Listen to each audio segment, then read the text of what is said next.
Yeah, we could do an open mic night here. That'd be fun. Featuring Dave Ulmer. Would you sing or do improv? Maybe improv. I think you could do both. We could have a show with you and Chelsea. She could do her sourdough, and then you could tell a couple jokes. I don't think that's while things were baking. That's not a live thing. That's a eat the result. Yeah, everyone would show up to eat all the stuff. You know, even if they didn't know how good your jokes would be. You can do cooking shows are good. I had a roommate who watched that Italian chick, that Giada. Oh yeah. Yeah. He had a big crush on her, and he'd just have it on like TV all day. I just never trusted her because she's too skinny. You know, she wasn't that skinny. She looked like she ate her food. No, I don't think so. She would look good, but she wasn't like. She might do the thing where she spits it out. Like no. She wasn't that skinny. Quality eater, yeah. not a quantity eater. Yeah, I'm still learning that. She was not that skinny. 2 bites of cheese and pasta. I do both. Yeah, it really shows, Dave. I settle for one. High quality and quantity. And we're back. We're back with Mattie. So Mattie's been on before, and I think it was similar. Did we have you on for kind of like a season wrap up last year? Yep. Yeah. So we're gonna kind of jump into some of that, and then we'll just kind of see where the conversation goes. But was this year your best finish? It was. I thought it was. Yeah, Yep. I thought it was. By how much? Last year was the first year I made semis, and I came in 129th. This year I came in 69th, so basically cut my placement in half. That's awesome. Which was I really wanted just double digits. I don't care if it said 99 when I opened up that scoreboard the next day. Yep. 69 was a pleasant surprise. And, and I'm aging up. This is my 43, right? Yeah. So I'm right in the middle of my age group. So that was a huge confidence booster just to know the young ones are coming in and I can still kind of hop up the leaderboard a little bit. Yeah. 44 starts the next? Yeah. Oh, I always thought it was 45. One more year in this age group. I'll be in the next age group. Yeah, you get to move up this year. Did we get to use a walker? Wait. It depends on where your Well, it birthday depends is. on if you're going to be 44 by the CrossFit Games. Yeah. Oh, like in this August. Yeah. Oh, I thought it was. So it's 40 to 44, then 45 to 49. Yeah. Yep. Okay. Yep. Okay. So it's not by January. No. Next year you would be in the next one, the 45. Yeah, that's what I'm saying. Next year. Next year. Because you're ahead of me. Yeah. Yep. Okay. Yeah. So those are always fun years. So maybe one of the only reasons why I like aging, that and then the pump and run. Yeah. When we started to get a discount. They start to awesome. pull your weight off. Yeah. I quit doing those right before I got the weight taken away, back. which that would have really helped me on that, where they give you the percentage, because I just had to do the full body weight, and that was tough. Time to circle back around. Yeah. It would be definitely fun to do a percentage. No, that's awesome. And what I noticed is just you had you were attacking workouts with a different type of confidence in your skill set this year, and just from the outset with everything, it was like I would just say in years past, when you would get maybe some of the higher end gymnastics or certain ones, you had to be super strategic maybe on, okay, I'm going to do 2 handstand push-ups at a time or one. Now, I mean, you were taking big chunks of work. Like, you weren't afraid of those moves anymore. You were like, oh yeah, this is going to be a part of all these workouts. And then it wasn't anything you were worried about. You were just going into them, and then you were flowing through those moves. Yep. About 2 years ago, 100% to what you said. I had the skill, but I didn't have it under high duress. I couldn't do big chunks. Compilation of things, eye-opening after those and being like, okay, this is where the competitors are. They don't think about this. They just jump up and do this like they would do a pull-up, a muscle-up, or a ring muscle-up. So really dedicating a lot of time to, skill development, and also doing them under high duress. Getting that heart rate up, being able to jump up, and knowing about what time you had to do that or what you needed and to minimize that rest time. Also, strength, just brute strength. You have to have that for these movements. And so about 2 years ago, the cardio is there, the skill was half there. But what you need, especially when you're over 35, is this strength of your tendons to be able to tolerate all of this a lot. Because you practice things like ring muscle ups, so you would be so beat up for like 2 days or 3 days afterwards where you're like, I can't even repeat the neurological skill that I need to at this point. Sure. So I really took a step back and built a strength foundation underneath all this that has just been a game changer. And I think from also what I learned from that was that you can step back from this high intensity of CrossFit all the time and make a ton of gains that doesn't beat you up so much. So basically just power hour. This kind of conjugate level training where you're going to failure, high reps, very specific to certain body parts in that workout. And I just wouldn't CrossFit on those days, letting your body fully soak that up. I can maybe do a little bit of like zone 2 cardio on those days and stay pretty good. It helps me to feel better, keeps my engine going.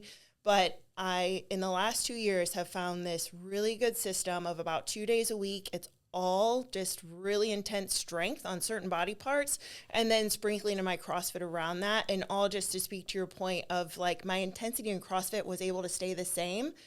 And adding the skill and the strength to those things just means the intensity can be pushed higher at that point. That weight isn't as heavy. That 35 dumbbell doesn't blow you up like it used to. Those muscle ups, you can jump back up and get sets of 4 to 5 versus sets of 2 to 3. Different things like that. Did you take at any point where you would be like, okay, I'm going to have like almost 6 weeks off of like total CrossFit altogether? Yeah. Okay. I also have really compartmentalized my year and being like, this is, so the CrossFit season, the season that just happened started in March. So up till then, strength is a big focus a couple times a year. I start turning up my Metcons a little bit. And then you look at this as a season. And that has you have to, not just because mentally you can't stay in that all the time. You can't just be every time you walk in as hard as you can, as fast as you can, stress up here or in your heart and your soul and in your body. But it also just gives you that break to let yourself come down and just not focus on that all the time. So yes, after last year, after Legends, it's 4 weeks of whatever I want to do. Like, if I want to run, I'm going to run. If I want to do some high rocks workouts, I'm going to do a high rocks workout. If I want to stay and do bicep curls and tricep extensions, that's what I'm going to do. I love CrossFit. I'm always going to get in there and take class, or maybe I'm doing all levels a little bit here and there.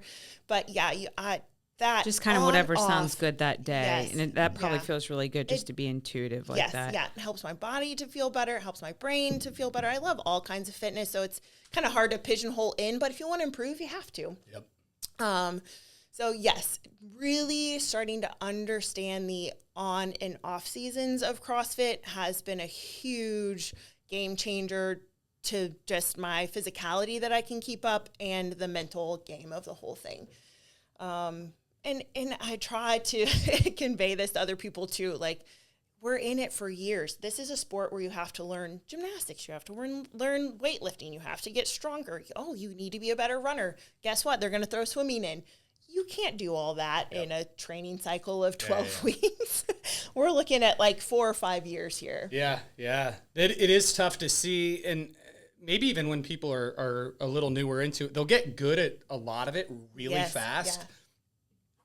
Yeah. I've had this conversation with a guy recently, and he's already in level 2, and he's a phenomenal athlete. And I'm like, you're going to get 80% of this like pretty quick. Yeah. And I'm like, what you have to just settle in for is this next like 20 to 30% that is like, because he's real stiff in certain way. I'm like, this is going to take you not like a few weeks or months. It's like, this is a 2-year ride. This is going to be like, to get like some of this stuff really going, it'll take a while, you know, and you've got to really buckle down. And, you know, people have bodies that are like, from their backgrounds, they're built for certain things. So they're like, oh, this part of CrossFit, like I'm up to almost speed like right away. And then other parts, it's like, you literally have to like build your body in a way that it's going to be different to try to get this skill. And it's maybe going to be like, it's still going to be a weakness, and you're going to just constantly have to battle it. Yeah. Those are almost the scariest people coming in, is your really athletic people that can be like,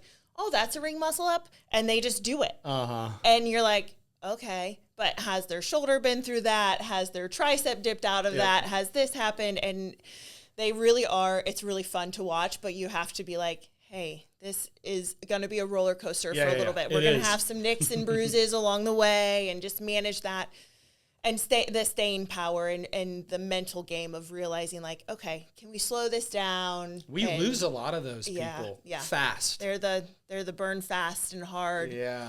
Yeah. And it is. It's like you have it. Yep. Got to give yourself time, and it's hard because they want it all right now, and they have it, but it's like sometimes there is an advantage to having to be. You remind me a lot of like how Katie Gautreaux was with this. You guys you were both really athletic, but like you were students of the game and got these skills like over time and build it like the right way, and then like it was like skill after skill over and over and over again, and really practiced it. And then you had this whole game put together where when people just like fly into it and they're really good, it's like, okay. And then sometimes they might not want to like work on some of these things. Yeah. And it's so nerdy to say, but it is true. Everything strict, everything like let your body, and even from a physical therapist point of view, your body has to earn every degree in the strength part of every motion you want to do. In CrossFit, it's a big range of what we have to offer. And if you can just embrace that and take it as a learning process, and you do your due diligence in and out of season, and kind of really start to look at that. And there's a lot of really good content and coaches out there right now that talk about this a lot. And it's been very interesting to take the dive underneath and build from the bottom up. Yeah. I wanted to ask, what sort of mental practices do you keep to try to stay like head in the game, or also calm when you're out there? Yep.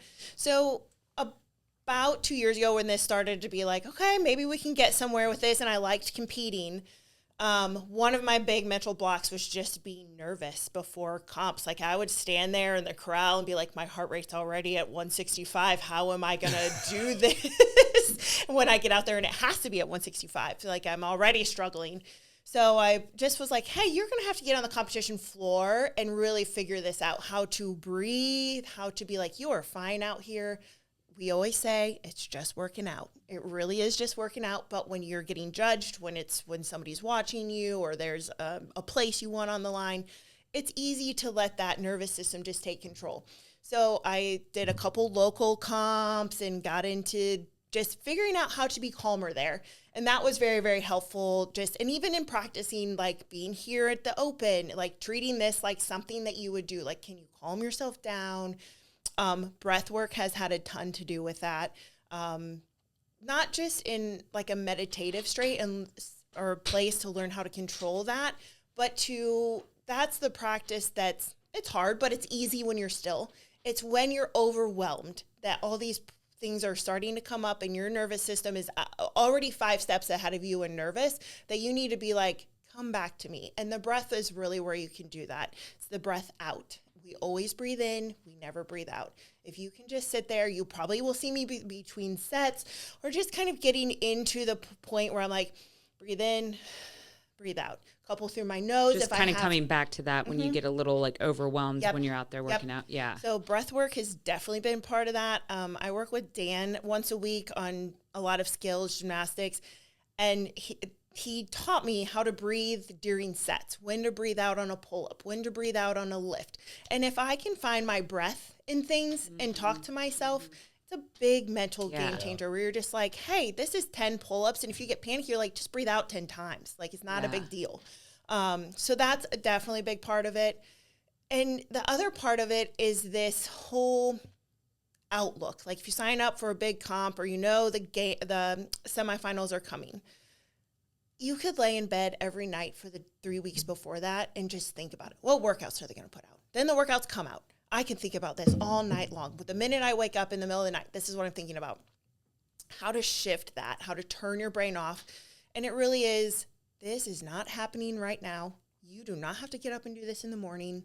Even if I did have to get up and do it in the morning, can't worry about it till the morning. Get out of it. What can I think about? Does breath work help here? Can I put a podcast on and just get out of that?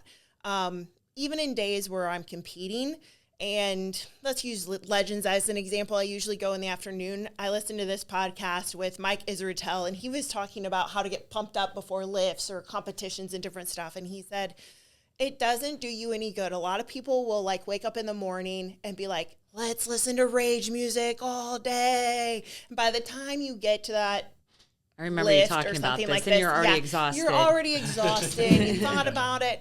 And he's like, here's what you should do. You should get up, listen to like acoustic music all day. Like purposely calm yourself down. Stay in bed a little longer. Go for a walk. Distract yourself. Not get in that mode until you are in that facility until like 30 minutes before you go. Then you listen to your hype music. And then probably not go down to the comp. Right, like Yes, hours before. Yes. That's just exhausting just being in that environment too. Yeah, so it's a lot of just this little awareness of your headspace and where your worry is, and is it doing you any good in this moment? Probably not.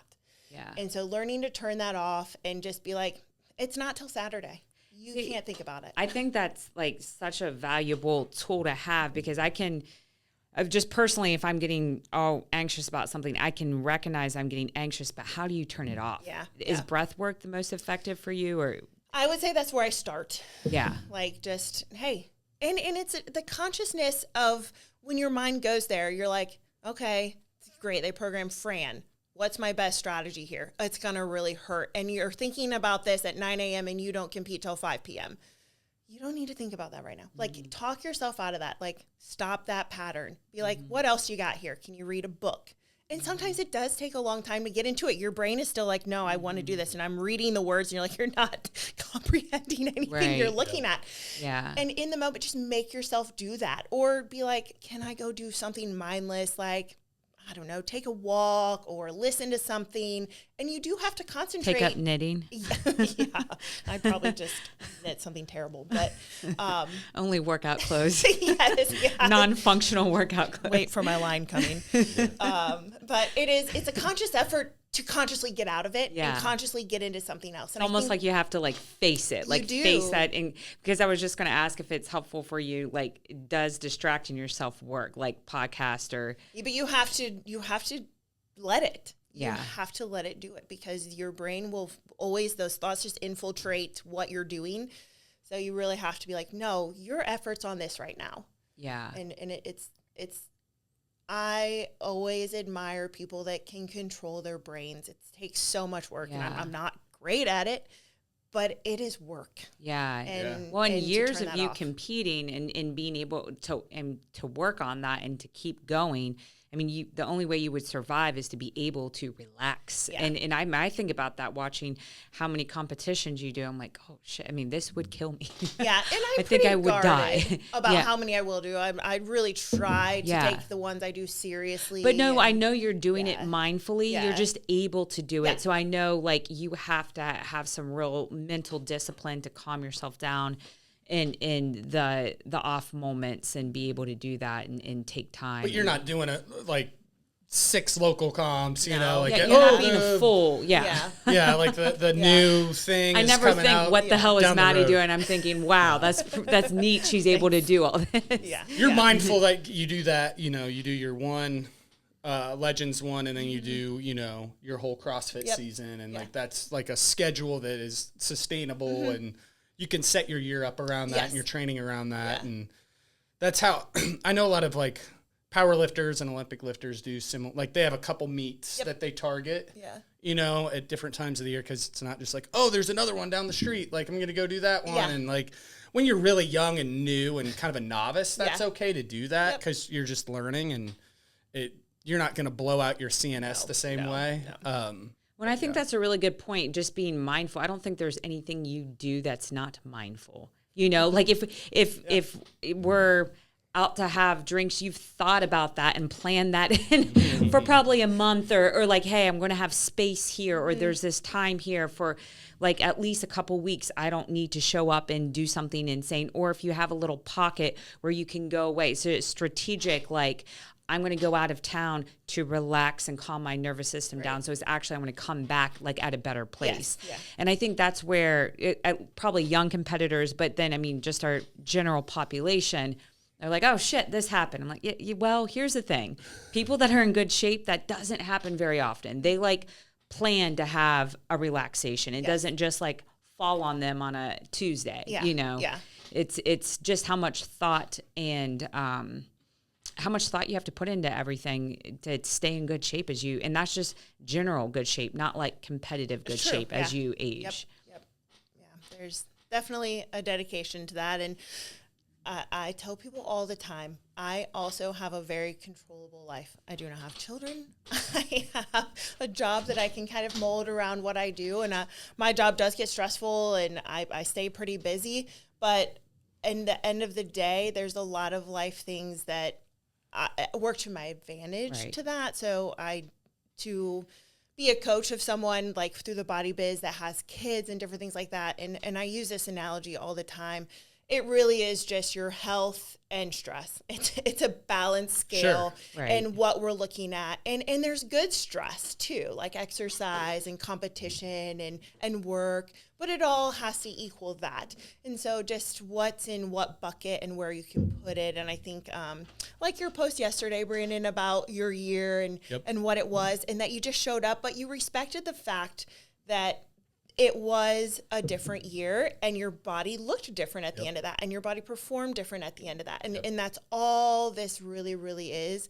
And it just, I fortunately get to have a little bit more control over that at certain times. Well, yeah, and absolutely kids make a difference, but people don't realize how their life either goes towards chaos or away from chaos. And I have this conversation often with my clients. And I mean, you have 3 kids or 4 kids. You also chose to have 4 kids. Yeah. And 2 dogs and a cat and a parakeet and whatever else the fuck you have to keep alive. Like a garden outside, and like you're doing all this. I mean, and even just this damn cat we have. I thought about this cat for a long time. It's so stupid. But I'm like, this fucking thing is going to stress me out. And she does. Just even the way she meows. I'm like, you're freaking me out. Yeah. And those are things that, again, mentally you feel like, is it worth it? The last straw. No. Yeah. But truly you know, you could flip that script and you work a lot of hours. Like how many patients do you see in a week as a physical therapist? Anywhere from like 25 to 35. Which is a lot. Mm-hmm. That's a very high load, and you're pouring yourself into every person. It's not just a thoughtless job. It is something you're very passionate about, and just the body biz stuff. You're not working a ton of hours there, but it's just more pressure. It's a different type of pressure, and a little bit more. It's very emotionally draining. Also, so I think you can look at it in a couple different lights. Just your stress load, but then you center your whole life around being calm and in keeping like chaos. Yep. You know, if you have chaotic friends, you give them a little break in the back seat for a second, you know, and it's really aligning your whole life like that and choosing to be calm. And I think that's what, again, so many people don't realize is like the thought and intention you have to put into your life to keep your body strong and sound. And it's something that you have to work at. So even if there is like a chaos here with friends or patients or whatever, you're seeing them and allowing them to take that on and keep that rather than taking it on yourself. It's actually really similar to, if we talk about a competition day, just like we just did, is I can stress about someone's injury, like how am I going to fix this for this person? And I'm thinking, 3 weeks out, what do they need to be doing? I'm not in the appointment with that person right now. Is that what I should be waking up in the middle of the night and thinking about? And you're worrying more about it than they are. Yeah. And meanwhile, they're skipping their physical therapy exercises. Yes. And can I call them at 3 a.m. in the morning when I'm thinking about it and tell them what to do? That. Yeah. No, I can't. And I also don't need to be thinking about it then. Yeah. So again, can I take my brain from that thought to something else and get out of that. Yeah. Because it's almost really like practicing letting that flow and like, Mm-hmm. hey, okay, this isn't helping. Yeah. What else do we I don't do? need this in the moment. Yeah. And I'm not helping them right now. It's not helping me to sit up in the middle of the night and think about it. Yeah. So that practice just keeps reoccurring in a lot of life things that you're just like, this isn't serving you right now. Such a good point. Well, I just had a thought. Have you guys seen that show Severance? I have not watched it. Okay, so it's basically where like people want to break from their like work and life. So when they go to work, they can't think about home. Their mind like erases their life. And then when they're at home, you get a surgery in your head. So you walk into work and you walk through like the scanner and then it goes, won't, and you don't remember anything that's going on there. So like in theory, well, I was two thinking different consciousnesses. Yeah. It is. I would like that at It's night. two different people. You know, just at night to sleep. Like, can you just make me like a kid without any Turn fear? it off. Well, if you've seen that show, you don't want that to No, happen. I know it doesn't. It doesn't work out. It's not good. The whole theme of the show is like it doesn't really. It sounds nice. Like a guy lost You have his your wife. innie or outie. Yeah, and you're he didn't. in person in work, or you're outie, who's the person out of work. And Yeah. But that'd be nice at night because I think I'm like feeling really good, and then I go to sleep. And then I'm like, obviously, if I've waken up, I mean, that happened last night 7 times. Yeah. There's some underlying stress here. Like, what is it? Yep, Yep. And I just have to, and either you wake up and you think about this thing and you're like, is this something that I can get up and fix right now? Because if I can, then I will. And we'll sleep better after that. Can I fix it tomorrow morning? Then I'll do it. If it's an appointment that I'm going to be dealing with in a week from now, Right. just turn it off. Yeah. Severance that. There's like memes of people where it shows them like thinking of something they did and like some dumb thing they said at a party in high school, and they're like, "Gosh," like waking up in the middle of the night, oh my gosh! It's like every bad relationship you had is like coming back to you, and you're just like, "What? Where did that come from?" Yep. Yeah. So. It gets harder, I think, I don't know, as I've gotten older, it gets harder to just sleep like a baby with that stuff. It'll like wake me up. Just like you said, I'll like wake up like, oh, something I did or said or that I need to figure out at work or, I don't know. Yeah, I think as you get older, though, you start to feel how it's like we're entering this phase where we're really starting to understand how these things affected us when we were younger. And when we were younger, we're like, we're fine. Oh, that person's being a jerk or whatever. Yeah. And then you're older and you're like, oh, shoot. Like, I'm not okay. This all really fucked me up. Feeling. And I just pretended like it was all cool in the gang. So you probably then start to think about every last thing that you do. And but like the severance thing with your mind at night, gosh, if there was some place to take your mind, there's almost like getting some part of your brain to turn off and another one to turn on a little bit more. Yep. Just get into that pleasant point where you can forget enough because your body is tired. It wants to sleep. Yeah. Right. I listened to this sleep podcast and they said when they sleep train adults, what they do is they bring them in and they basically wake them up every 30 minutes. And the person wakes up and is like, don't wake me up. I'm tired. And the guy says to them, sweet, go back to sleep. And they wake them up another 30 minutes. Oh, they train them. And they're like, you can go back to sleep. Look, you're going back to sleep. Yeah. It's a conscious thing that you're telling yourself you can't That's do. literally what I was telling myself this morning. And I was so excited when I heard the alarm go off. I'm like, I did it. And so in it half is. an hour increments, but like that. But I did it. But it's just, we can fall back asleep. Yeah. Our body wants to sleep. That's We interesting. just wake up and have these wild thoughts and think, I'm having this thought. I can't go back You to just sleep. give up. Yeah. So you've already talked yourself into not falling back asleep.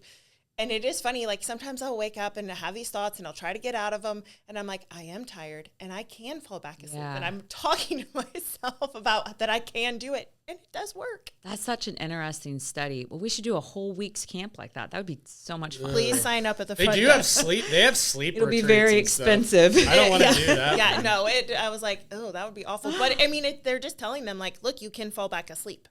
Oh, Look, you're yeah. tired. Your body wants to go back. That is my when my fitness follows my sleep. So if there's one variable, like I know what I have a pretty good handle on the intricacies of strength programs and training.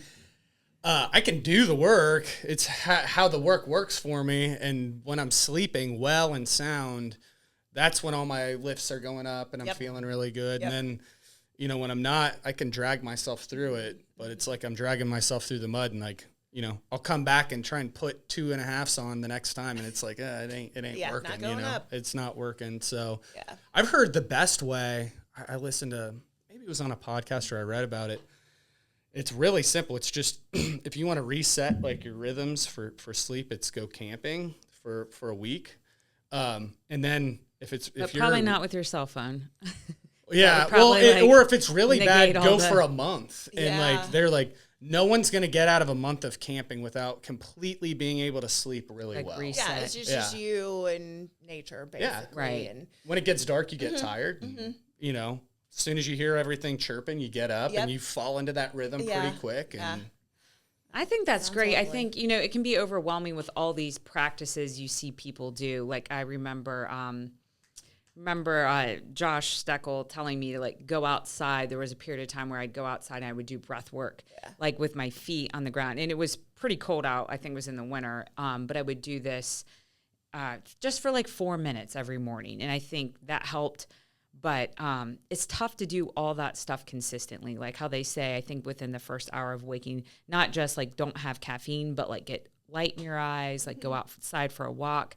But there's something to all that. I mean, that's what they're telling you about like camping in nature. I mean, basically what everyone's trying to say is slow down, be outside, do like natural, like kind of, if you were just to live off the land, how we would live sort of thing, go outside and don't think like, what do I have to do? Like first thing, but you know, I do it too. When I have extra time, I'm just like kind of scrolling around on my iPad instead of like heading outside. And I'll say, I have to do the kids, this or that. But truly every morning, probably have 10 minutes to walk outside. There's some time that we can do this. And it all just, it adds up. You think like it's overwhelming to think about how do I have to eat? How do I have to sleep? How do I get outside? And it's finding what works for you. It's not, I just saw something this morning about like, this guy's like, hey, I didn't cold plunge because I hated it and it just wasn't making me happy, but I love walking outside. So finding the thing that you feel is best for you, works for you, and you should somewhat enjoy it and it should serve you back. And so the laundry list goes on, and I think you can bog yourself down with all the things you should be doing. But if you can find one or two that you enjoy, find that sometimes you don't want to do it, but once you get started, you feel better. That's how I was with meditation. I really did not enjoy it at all. And now every day, like if I don't have that little bit of, even if I have appointments or they're too close to the kids' school, I'll just lay down for 12 minutes. I'm like, man, that just like reset me, but I hated it to begin with. And now I just like really look forward to it. Yeah, and there's going to be days when it's not or that it's not easy or you don't want to do it. But you know on the other side of that, the effect of it is worth it. Yeah. How you feel. Do you feel overwhelmed by everything you have to do to kind of like keep leveling up sometimes? Sometimes, yes. But I've also, through the practice of being like, what serves you the best and what you can do. Also, when I kind of started this competitive journey, it was...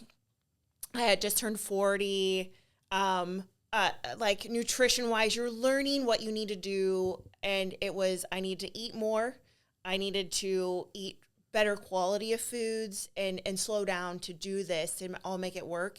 That was not something I enjoyed at all, and it's still probably not the biggest enjoyment of my life. I am like, I got to put a vegetable in this meal, and I don't want to eat a vegetable, and it's so silly, and it's so stupid, but I do it. And if I don't do it, I have a greens powder that I take every morning. Like, is there the best case scenario to my day? Yes. Is there a middle ground that's going to get me through? And if it gets out of hand, I can come back to those. Do you think it's more the monotony of it all than you, because you always enjoyed like healthy food and working out, but it's more like the monotony of the monotony and the effort. I'm out of my house about 12 hours a day. So I pack 4 out of 6 meals that I eat. And it's just like, oh my gosh, it's annoying. It's exhausting. Like, and I hate to say it, but it's really annoying. Microwaving 4 meals a day. And being like, okay, get the carrots in there and do this. It's really easy to grab 5 bars and 2 protein shakes and head out the door. Yep. But you feel like shit. Yep. You eat that. And so you're learning. You're like, I can't survive this way, and it is important, and it is work to do that. It's just like, what's the best case scenario? Can you drink a greens powder in the morning so if you miss a couple servings, you're okay? And it's like, if you can get outside for 12 minutes or if it's 4 minutes, just do what you can throughout that.